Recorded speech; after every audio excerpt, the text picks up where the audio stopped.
بعد انفجارات الكنائس اتفاجئنا ببوستات وكومنتات على السوشيال ميديا بتتكلم عن سماحة سيدنا عمر بن الخطاب مع المسيحية. كومنتات تانية بتقول يا اللي بتفجر ليه؟ ده الرسول زار اليهودي علشان يطمن عليه. وناس تالتة كاتبة لم يستوصوا بالأقباط خيرا يا رسول الله. كلامنا ده احنا اللي بنشوه صورة الإسلام، والمسيحي عارف ان عمر المسلم ما يعمل كده، والمسيحي والمسلم عارفين مين اللي عملها.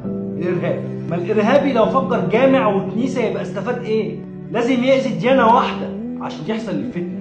ونفس الإرهابي اللي فجر الكنيسة هو اللي قتل المسلمين على الحدود.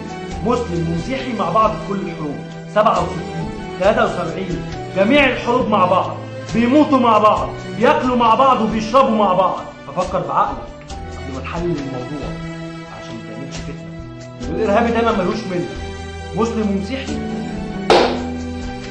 يفضلوا كده.